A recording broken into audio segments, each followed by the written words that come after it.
everybody in Luqman Nation. This is Jackie Luqman. Hey, what's up? This is Abdul Shahid. And this is live in Luqman Nation. It is Wednesday, November, what is today's date? The 1st. Mother's Day. Whoop, It whoop. is the first day of November. Wednesday in Washington, D.C. He doesn't have any sense. And I'm glad he's got me laughing because I swear, y'all, I was really, really upset today. I know y'all are like, what's new, Jackie? But you guys take a couple of minutes, grab a snack. We're gonna give you guys a few minutes to hop on. Because we are going in. Oh my God, We we are going oh, in. what do you mean? What do you mean we're going in? We are going in. Get your snack, your Kool-Aid, your drink, your chai You tea. drank. Yeah, what's that tea that somebody sent you from Alaska? Oh, it was chaga tea. Yeah, chaga. Yeah, I'm Chaga still tea. drinking on that too.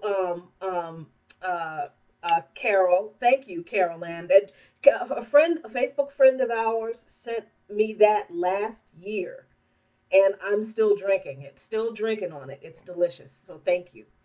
Uh-oh, are you buttoning yourself up online? You do what? Stop taking your clothes off. I'm not. I'm just trying to make sure that I look presentable. I don't, all these sexual allegations that's been happening lately. I don't need nobody to say, "Oh, Ad, flash me." Y'all were not supposed to see that. My husband is like an amateur stripper over there. I don't know what he's trying to do, trying to entice all the ladies.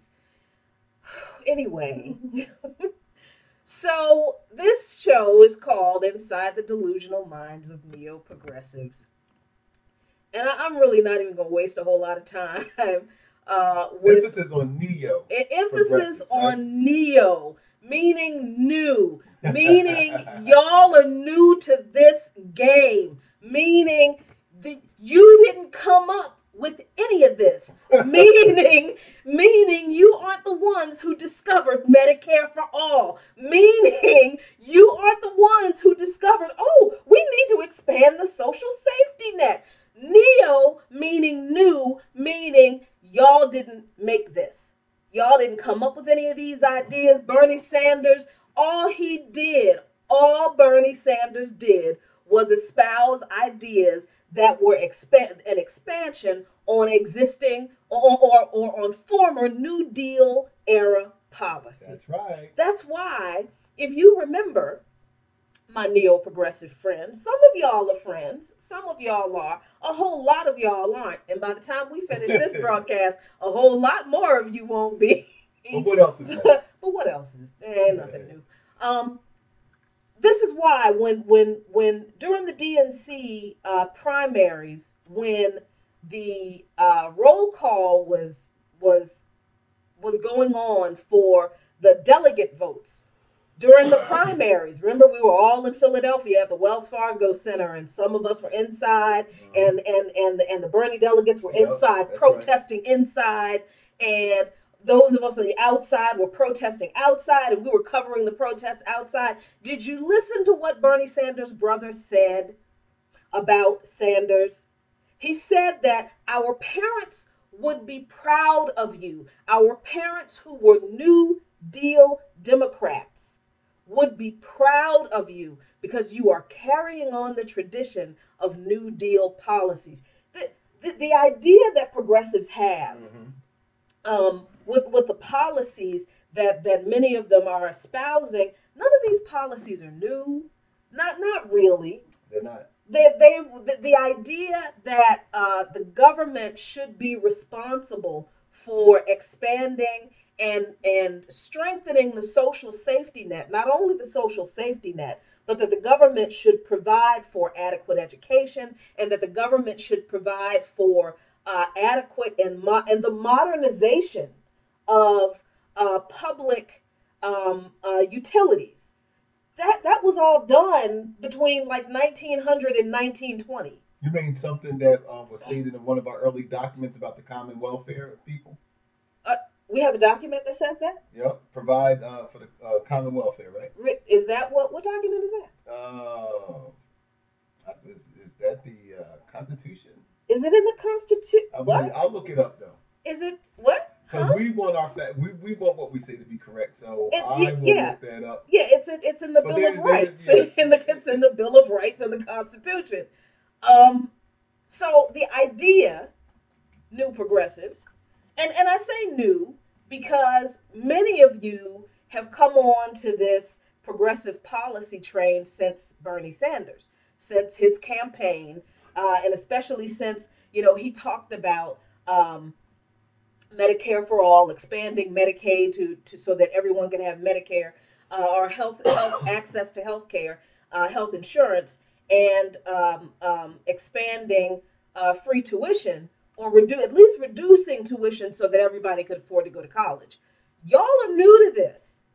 Many of you who hopped on the Bernie train, many of you neo progressives are new to the progressive movement because of Bernie Sanders. And please understand, we're not hating on you for that. We're not. But here's why we do have a problem with some of y'all neo progressives. Y'all new baby progressives is what I've been calling you for the past few weeks. Is because you all believe, some of you, that because you are now woke to all of these issues of corruption and money in politics. A lot of y'all didn't know anything about money in politics until Democracy Spring. Right. Exactly. Honestly, until Democracy Spring launched what really was a nationwide mobilization that included a bunch of protests to protest getting money out of politics, to protest the heavy influence that private corporate money has on politics. Most of you didn't even know that Bernie Sanders actually talked about that. Was this actually AKA Occupy Wall Street? This was a part of D- Democracy Spring was a, an offshoot or a baby from Occupy Wall Street. Right. Occupy Wall Street started. We can arguably say in this political era, in this modern political era, Occupy Wall Street was the re-emergence of the progressive movement, and y'all are even new to that.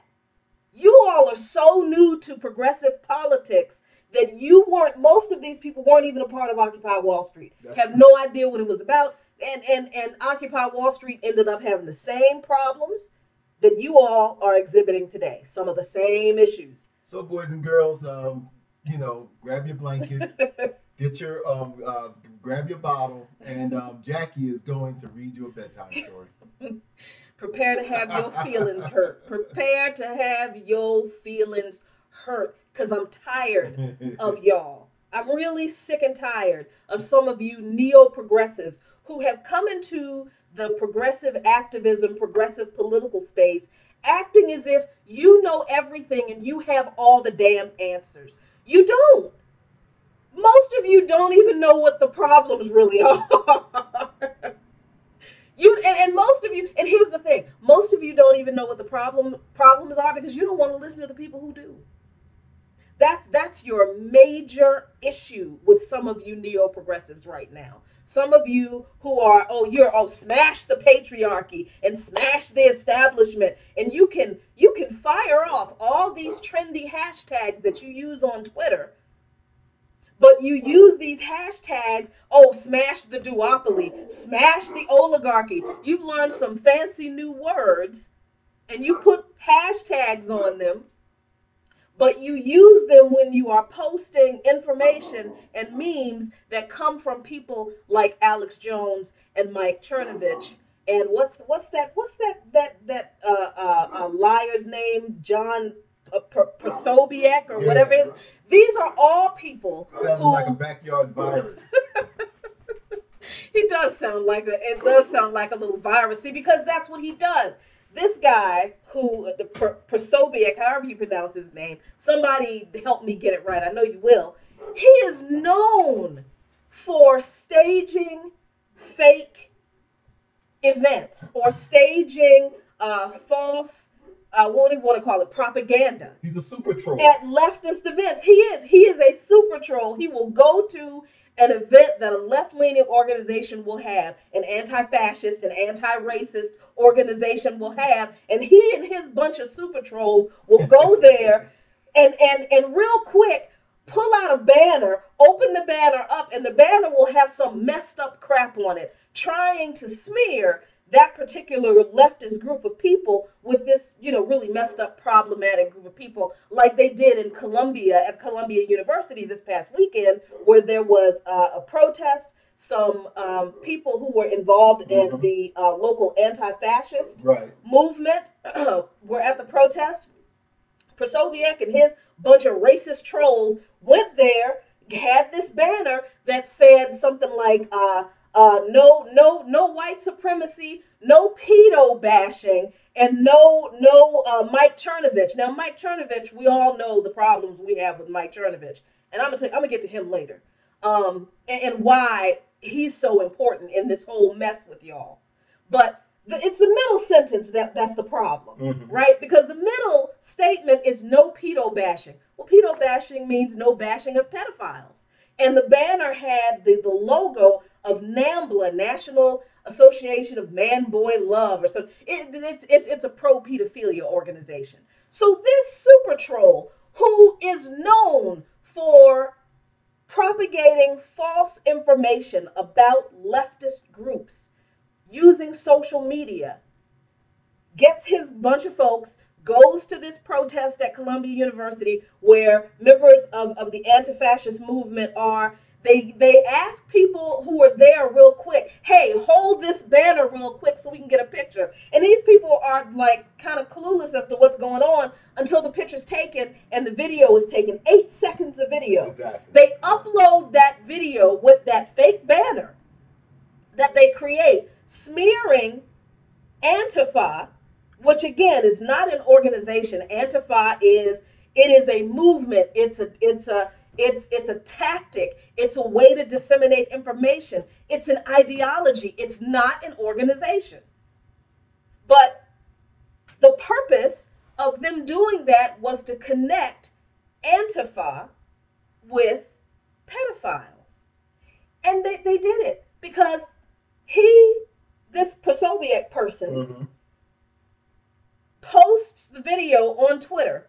Mike Chernovich, who was speaking at Columbia University, who they were protesting now, who the anti-fascists were protesting. They were protesting the racist, sexist rape apologist.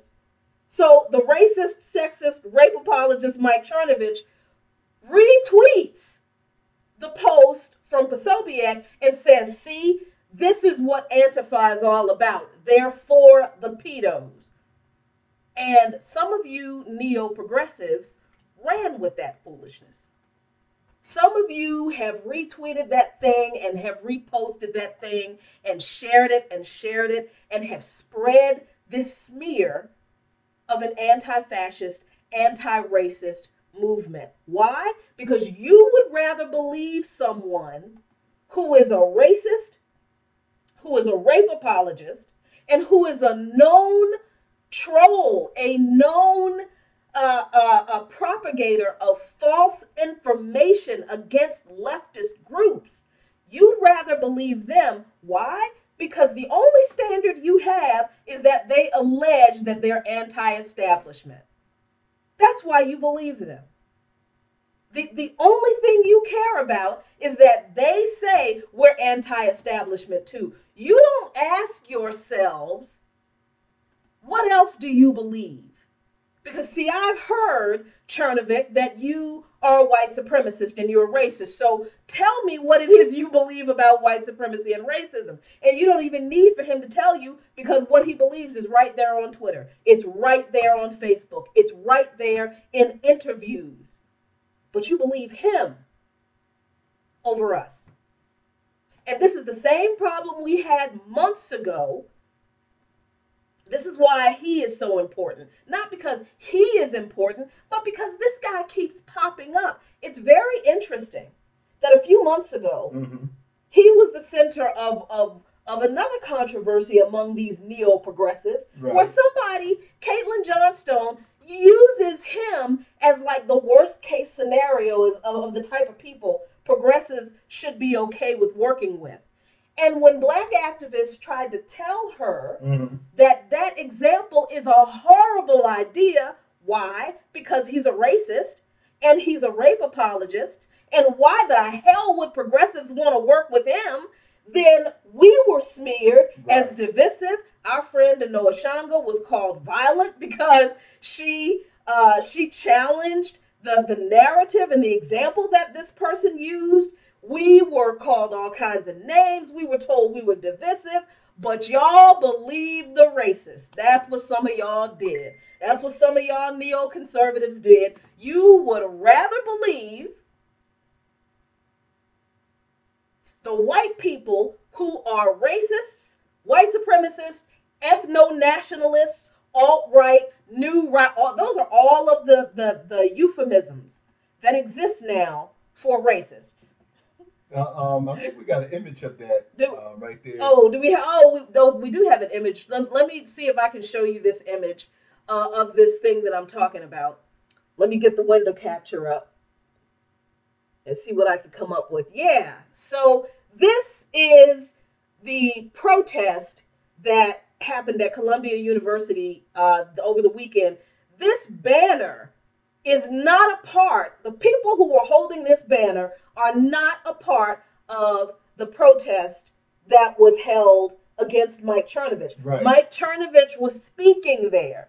But you see what they do? You see the kind of yellow, and that's not even yellow journalism. No. That's propaganda. That's straight up. This is how propaganda and it's despicable. It's despicable. Here you see the signs in the background. The people are saying no rape apologists at Columbia. They're talking about Mike Chernovich. Right.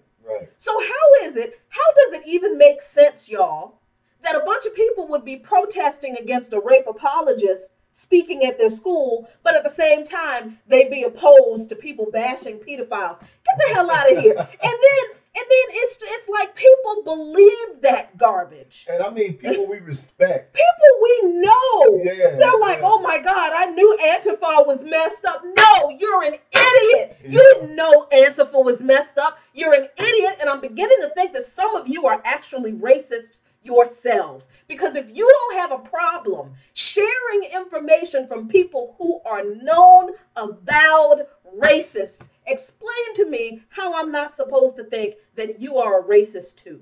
Please tell me how I shouldn't be making that connection when some of the same people have been telling black activists in the progressive movement that focusing on black issues or issues that disproportionately affect black people is divisive. Right. And we're the problem. Explain to me how I'm not supposed to believe that some of y'all neo-progressives aren't just as racist as the white people who really are racist that y'all are making all the excuses in the universe for. And this is especially troubling to me, babe, because you know how pissed off I've been. Oh yeah. Past few. Oh yeah. Because I have said for the past year and a half, ever since Sanders started his campaign, and like I said, we left the Democratic Party a few years ago. Right. Several years ago. Before it was popular. Before Dem Exit was popular. Right, before Dem Exit was a thing, we actually did leave the Democratic Party. And because we're just like, well, look, we just had it. The Democratic Party has nothing for us. Right. But we also said we understand that there are people who are still in the Democratic Party, especially black people, who are working like hell to push the Democratic Party back to the left. And we're not going to abandon those people and not work with them just because they're still in the Democratic Party. Because regardless of what you know or feel about the Democratic leadership, it is still true that the Democratic Party has the established and not establishment. Oh, that's another thing I gotta get. The way we latch onto a word and make a word like a cause. I mean, all somebody has to say to some of these people is that they're anti-establishment. I mean, you can't even use the word established in a sentence without people losing their gourds.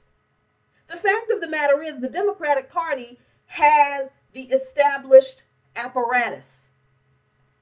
The Democratic Party has the established money. If you are here's what's just true, and what a lot of new progressives, young progressives, and even people who are new to any political to the political scene, regardless of the party they are running for. Right.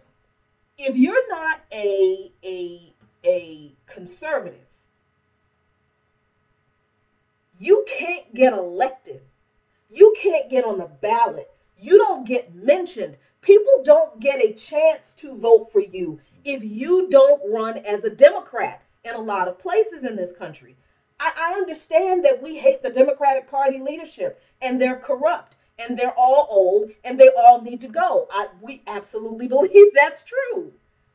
But it is still true that in local races, unless you run as either a Democrat or a Republican, you don't get the money and you don't get on the ballot. So nobody has a chance to vote for you if you run as another party. Now, that's not true in all places, but that is true in a lot of places. And because that's true in a lot of places, I am never, ever, unless that changes, I'm never going to say I'm not going to support a candidate just because he's a Democrat. Because there are a lot of black brothers and sisters who are running for state legislature, who are running for governor, who are running for Right. mayor, who are running for sheriffs and judges, who they couldn't run unless they ran as Democrats. But they're progressives and they're trying to push progressive policies in the communities that they're running for. What kind of fool would I look like calling myself a progressive, but I'm not going to support them because they have a D by their name? Get the hell out of here.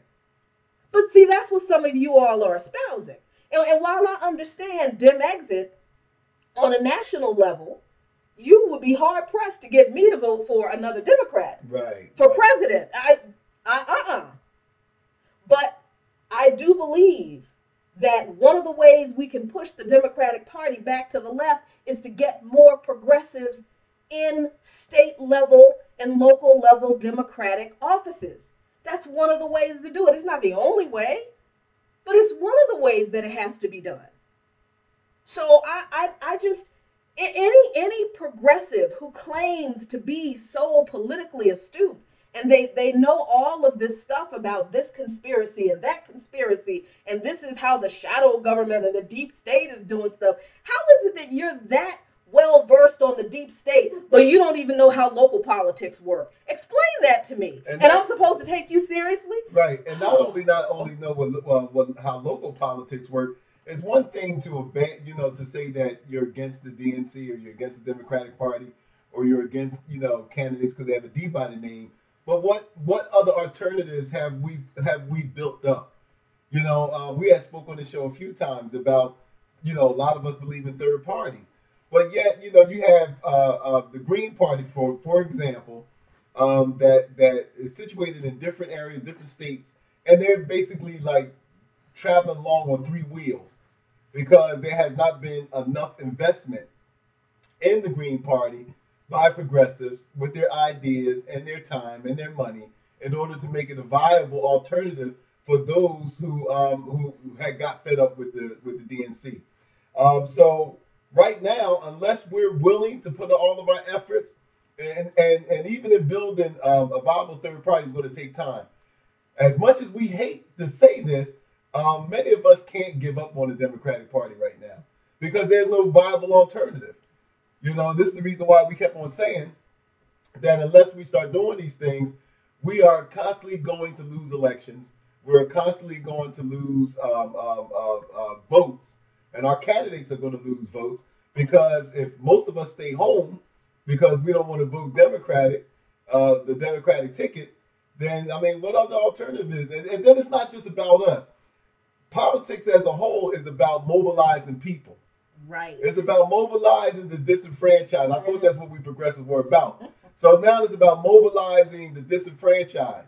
And so if we're not going out to do that, and if we're not going out to show the disenfranchised those who are just as smart as us, and smarter than us, and see that they're screwed either way, but where do they go? Now, if we're not out there leading the way on that, then all we're doing is making a bunch of noise.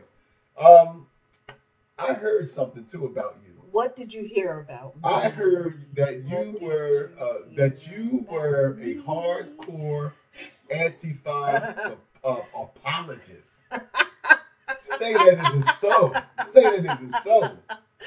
Oh, y'all are so amusing. It kills me. It blows my mind. First of all, that okay, somebody thinks I'm an Antifa apologist. I think there are worse things to be an apologist for than a group of people who are fighting against fascism and racism. I think there are many worse things to be an apologist for. If I'm going to be an apologist for anybody and anything, I sure am going to make a bunch of apologies for anything people who are anti fascist and anti racist do. You're damn right. I'm a hardcore anti fa, anti fascist, and anti racist apologist. You know why? Because they don't need to apologize for being anti fascist and anti racist. They don't need for me to apologize for them. Well, I That's mean, what you should be. but we also had. I mean, these are the same people who were called you, Antifa apologists, who were apologists for the alt right. I mean, and this is the thing. That's the thing that gets me so angry. It doesn't make sense. You are arguing against people who are fighting against fascism and racism. You are telling me that there is something wrong with me supporting people who are fighting against fascism and racism, while you are sharing information coming from people who want to advance a fascist and racist state. And you expect me to have any kind of respect for what you have to say. Now, the past few months, I know some people are like, normally we don't pay too much attention to the numbers, but every once in a while I do look at like how many viewers we have because I always like to see at what point people get pissed off and stop watching. So it's always good to see that, like 7 people were like, oh no, what she just said is ridiculous. Bye, boo. Bye.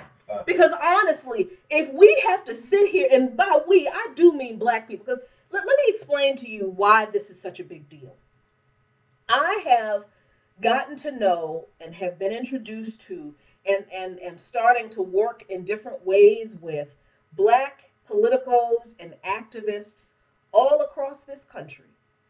I mean, I met some people in Chicago. You saw, if you didn't see the interviews and the live streams that I did with people I met at the People Summit in Chicago, like I said, I didn't go because I was so in love with the People Summit ideas. Right. I wanted to meet people in Chicago on the ground who were doing the work, and I did. I met people who were doing the work in Chicago. I met people who were doing the work in Atlanta. I met people who were doing the work in New York Philly. and in Philly. Yeah. And I'm involved in this network of black people, independents, Green Party, Democrats, all over, Democratic Socialists, Yeah, that's right. all over the spectrum, but they're all having the same problem. White people in their respective parties who want to silence the voices of black activists within their parties. That's why this is a problem. That's why this is not like a small thing that we can just dismiss and say, oh, this is just a bunch of silly people. No, you are thwarting the political, social, and honestly, the very existence of black people in this country. And we don't have time for that. No, and how about that this is also coming behind all of the other, and that's why we say delusional minds. Mm-hmm. Because why is this coming after Soros, after Russia and the Black Lives Matter and all and this so-called this new N-word term, the black extremists now. The black identity the black extremists. identity extremists and all this other stuff. Now we're talking about again this false campaign. Mm-hmm. Well, it's not really a false campaign. It's an aggressive campaign using false information Right. against Antifa. So I mean, we haven't taken the time to understand why Occupy Wall Street didn't succeed, Mhm. and why other progressive movements, when we start to get together and we start mobilizing, against neo-fascism, neoliberalism, when we start going against the raw capitalist state, then we see that when the attacks start to come, and it should wake us up to understand that we must be touching something. Yeah. Yeah. What the old saying said, bark a bark dog yells barks the A loudest hit, or a something. hit dog Yeah, barks the yeah. loudest. A hit dog barks the loudest. Mhm. I mean, folks, let's face it. When we start talking about changing the way that this society has been operating, then we have to expect that they're going to come back at us. They're going to push Right. back at us. Right. The problem of it is, if I'm understanding you right, Jackie, Mhm. is the problem of it is that people within our own ranks are not politically astute enough or savvy enough to understand when they're being played. That, oh my God, that is it. That's it. I mean, because y'all, and it's interesting that some of these are the same people who, every other day, oh, Black Panthers, this, that, and the third, but you don't understand how the Black Panther Party was infiltrated and co-opted by people who masqueraded as people who were down with the cause, but who also started to spread misinformation That's right. about the Black Panther Party and got people to look at the Black Panther Party as, oh, see, they're just a bunch of thugs and terrorists. That's one of the ways the Black Panther Party was co-opted. It was through a coordinated campaign of misinformation and propaganda against them that were all lies. That's how it was done. Same thing with the American Indian movement. Same thing with every other social and racial justice group that has ever existed in this country. That's how they do it. But because, see, you all, some of you neo progressives who think you know every doggone thing, you don't want to listen to the people who actually have that history, who actually know that history. Some of us are old enough to have lived it, and some of us have the benefit and have the blessing of having parents who lived it. But I'm seriously, all you have to do is know the history Right. to see what's happening now. Y'all being had. Y'all are being used. You all sitting around sharing information from Alex Jones and Mike Chernovich and this, what's his name, Joe Right. Prosobiec, Yeah. whatever his name is. You know who I'm talking about. You're sharing this information from all of these right sources, these sources on the right. And because they don't openly say that they're racist, somehow you think they're not. I don't understand. I just don't understand how people are on social media and they share information that's lies, but you don't investigate the information that you get I mean, on you're social on media. social You're media. on the internet. I don't understand how you don't investigate something that comes across your news feed before you share it. You're sitting right there. Just go to get and that I think speaks also. At first I said it was smug, that a lot of these Hmm. new progressives are smug, that they you know and no, at first I said they were lazy. That's what it Right. was. Yep. At first I said that they were lazy, and that's why they didn't do it. But that's not why. It's because you're smug. It's because you honestly do think you know better than the rest of us, who are not only older than you, but who've been at this for a longer time than you, and who actually do know more than you do. And we don't know everything, but we could have told you. As a matter of fact, we did tell you to beware of anything that comes from people like Alex Jones or Mike Chernovic or this Prosobiec person or anybody else who claims to want an ethno state, or who claims to be an ethno nationalist. Ethno nationalist is a nice term for, I want a nation state full of white people. That's what ethno nationalism is. It's to have a singular a state, or a nation state that contains a singular ethnicity. Or they call themselves the new right. That's just a euphemism for the alt right. And the alt right is a euphemism for the far right. And very often the far right is a euphemism for a bunch of racists, the children of a bunch of Klansmen. Right. But for some of you, just because people aren't walking around in Klan hoods and robes with torches, you think they're fine. You think you can reason with these people. But those of us who are the descendants of people who have been pursued by those folks' parents and who wanted to kill them, our opinions don't matter to you. So they will sit there and come up with these kinds of stunts like they did at Columbia. It wasn't the first time. That whole George Soros Oh thing yeah, is a that's right. part of this mess.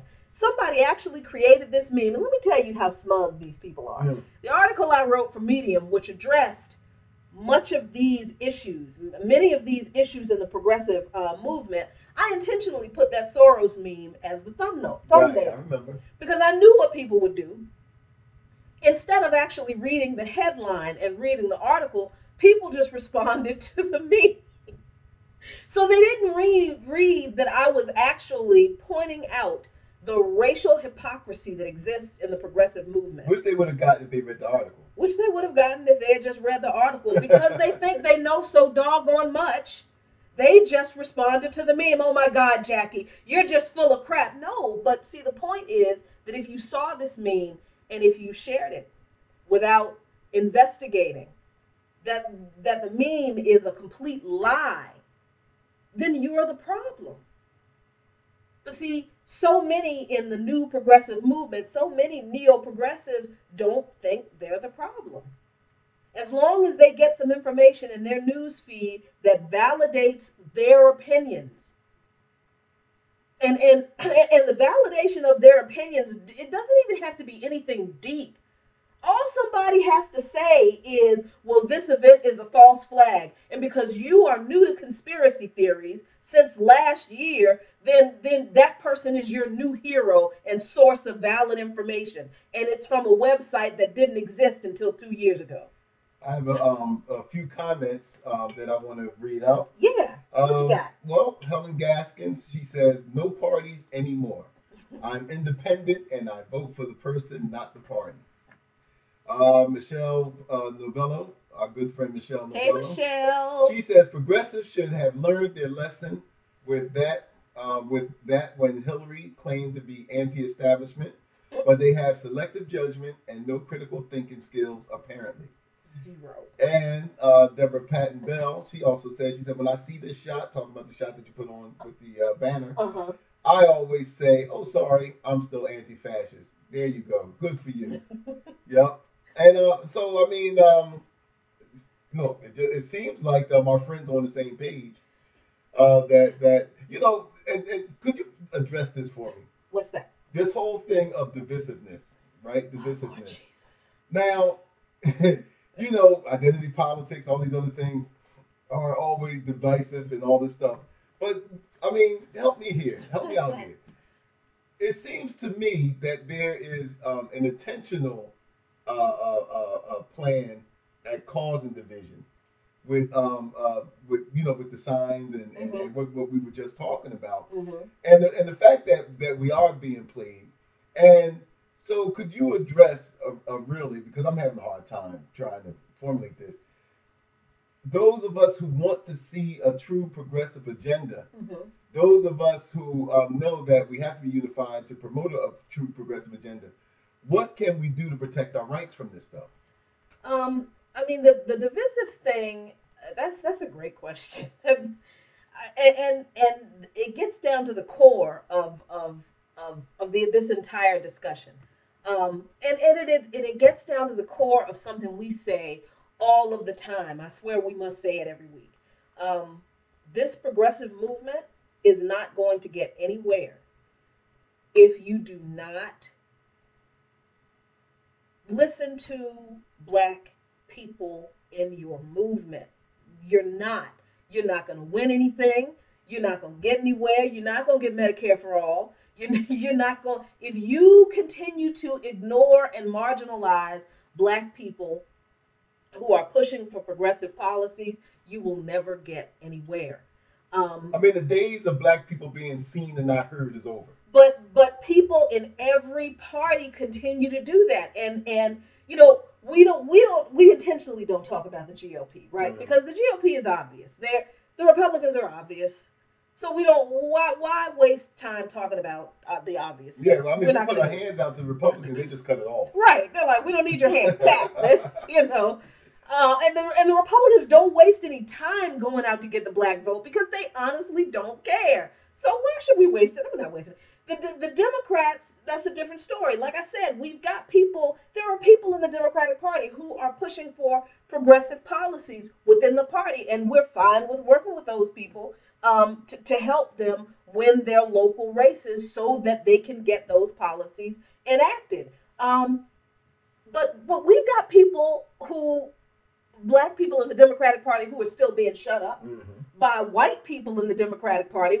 We just learned about something. I can't even tell you the whole story because our friends are very close to it, and we don't want to get anybody in trouble. But when you've got three Democrats on a ticket in a state running for governor and Right. lieutenant governor, and they leave the one black person off the flyer, and they claim that it wasn't racially motivated, but now nobody gets a chance to hear what this young man has to say. They don't know what his platform Right. is. So they think that the race is not a three-way race. They think it's a two-way race because the only people that they highlighted on the flyer are the two white guys.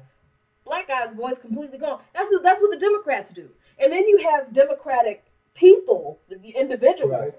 donors who will give enormous amounts of money to two candidates, and then to the one black guy, it's they'll like throw some change at him and tell him, look, this is all you're gonna get. Don't come back and ask for any more. This is the kind of thing we're fighting against in the Democratic Party. We've got the Republicans cutting their hands off. We got the Democrats,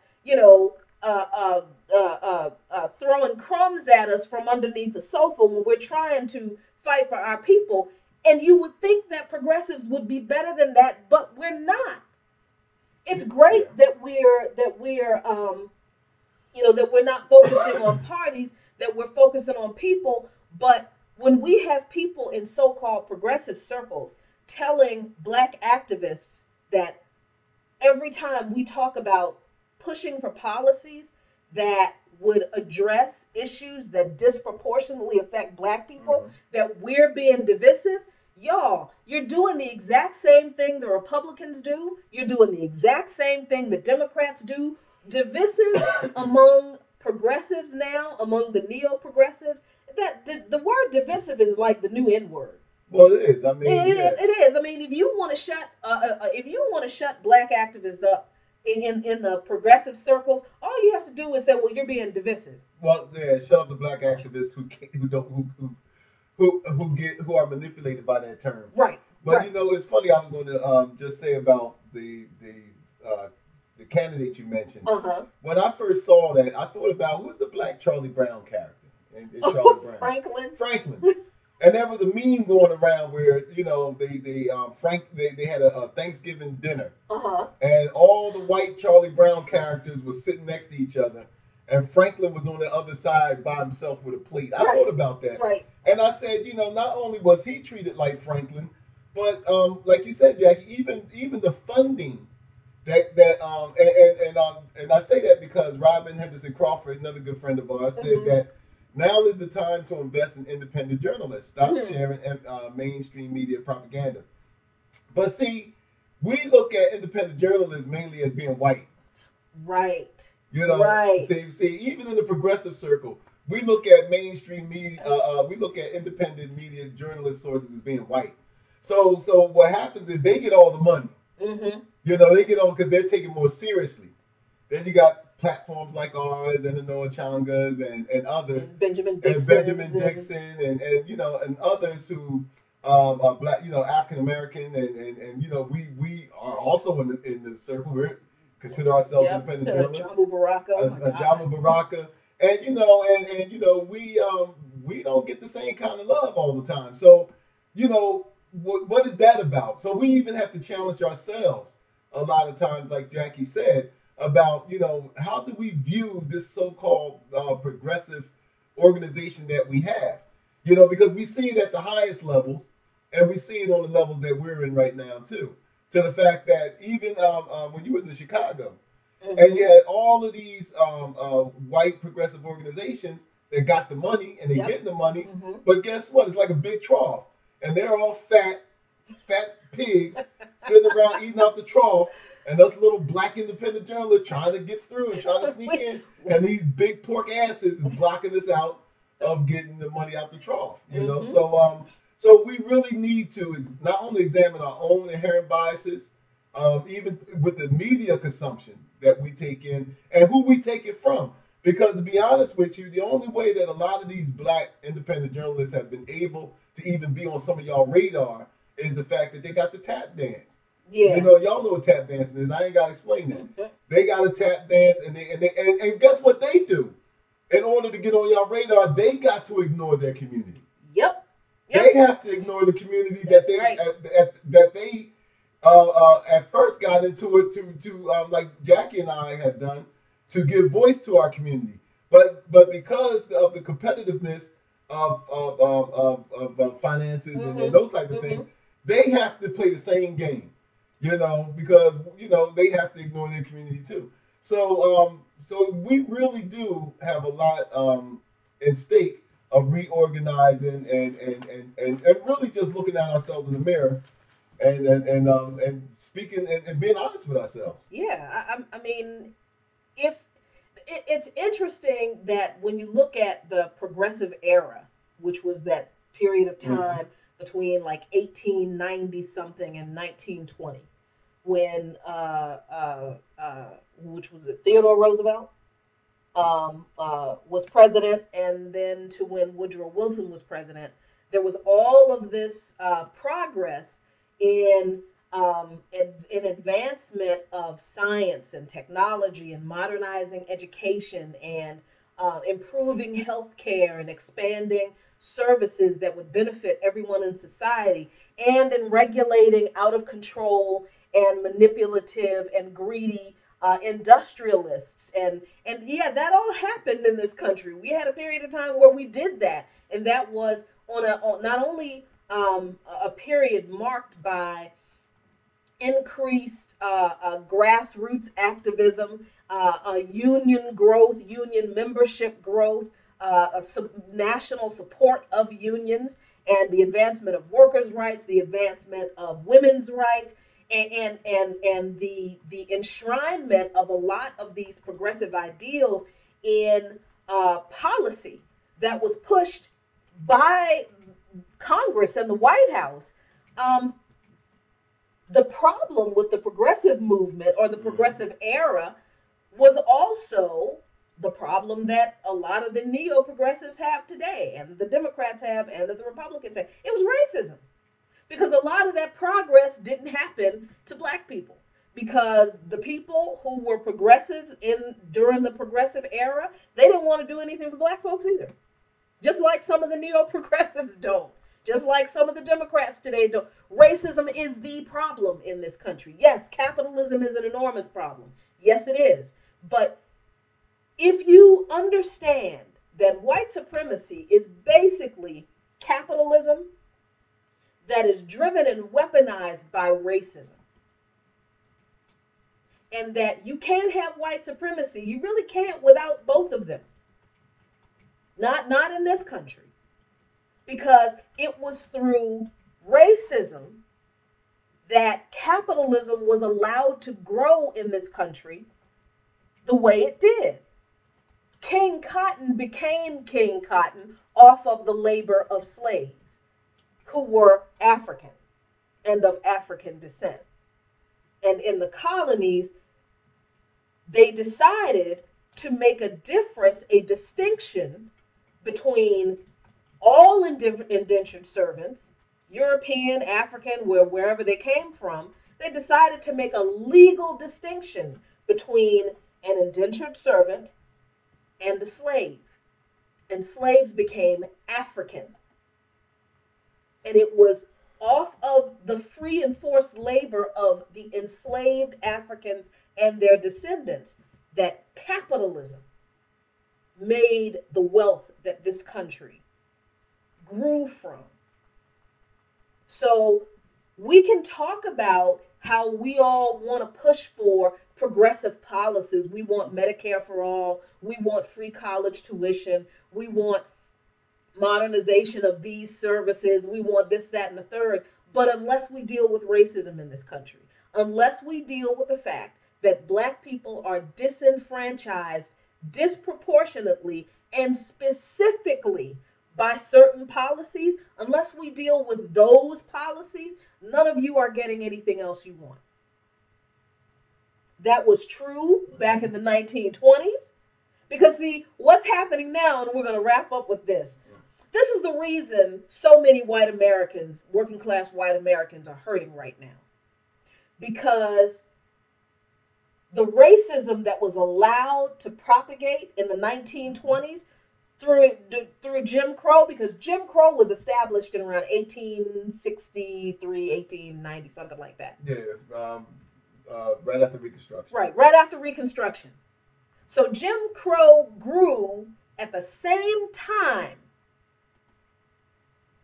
the progressive era was supposedly the golden age of progress in America.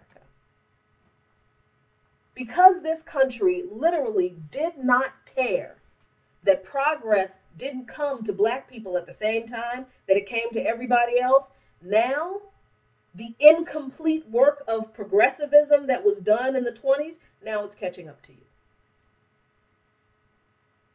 Because when you allow the least among you to be left out of the progress, those people who want to take away what you have, they can always go back to, well, you didn't care about what happened to them, so I don't know why you have a problem with me taking this little bit from you. Mm-hmm. And that's what they've done.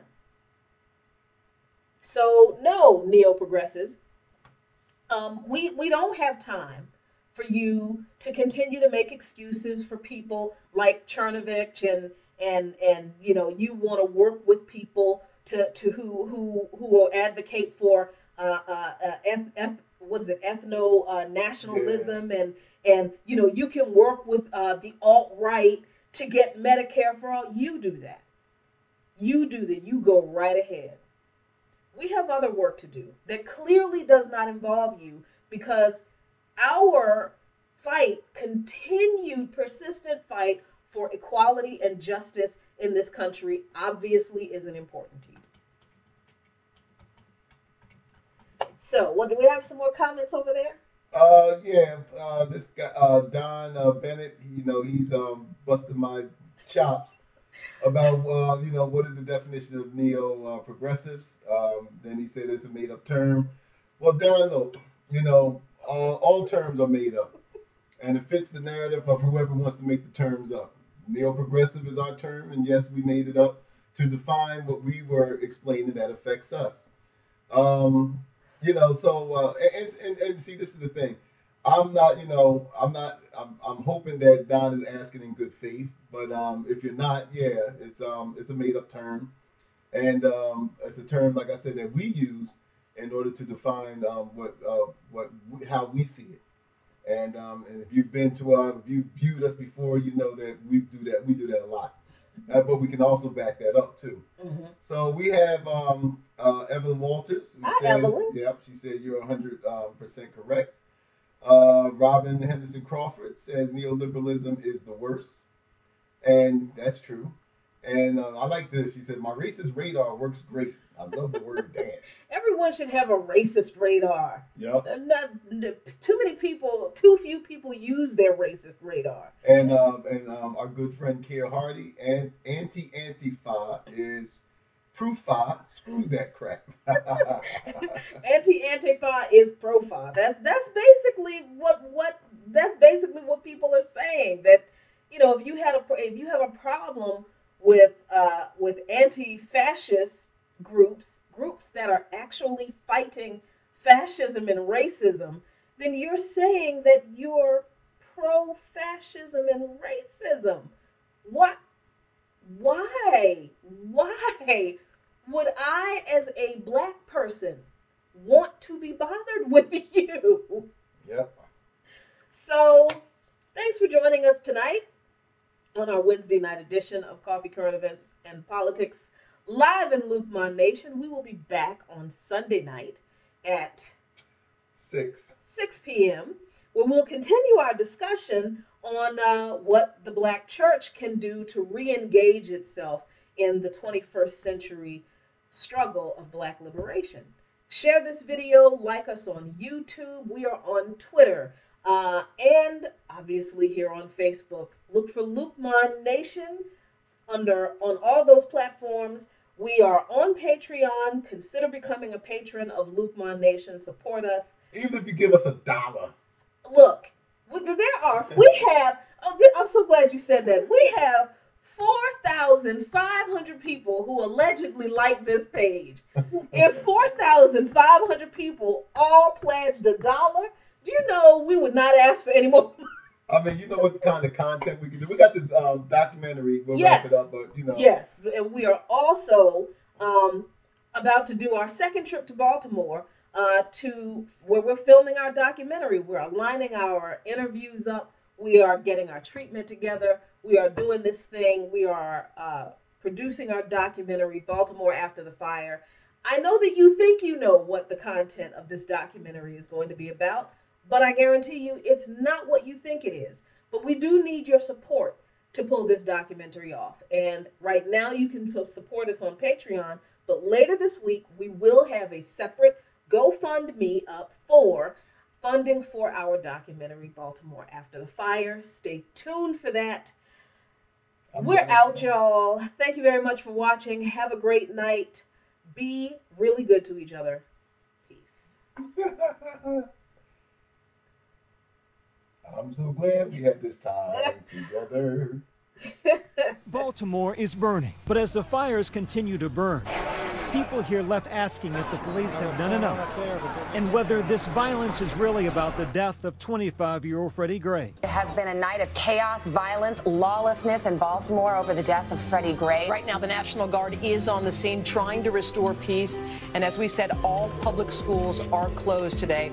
On Sunday, April 12th, Gray was taken into police custody. The arrest once again captured by a bystander's cell phone. Hey, that boy leg look gross. Gray seemingly in pain and screaming, unable to walk, as officers drag him into a transport van. Reportedly, when he arrived at the police station a half hour later, he was unable to breathe or talk. Medics rushed him to the hospital. A few days later, he slipped into a coma and then later died from a severe spinal injury.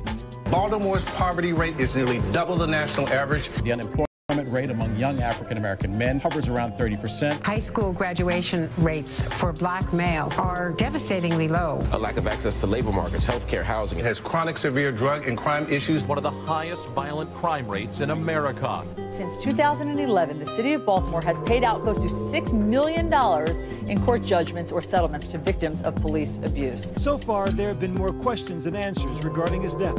It's still unclear why Gray was arrested. According to the police report, Gray fled unprovoked upon noticing police presence. This has been our response to communities asking for resources. Law enforcement has essentially become a surrogate for jobs, healthcare, education, and all the things these communities need to be healthy.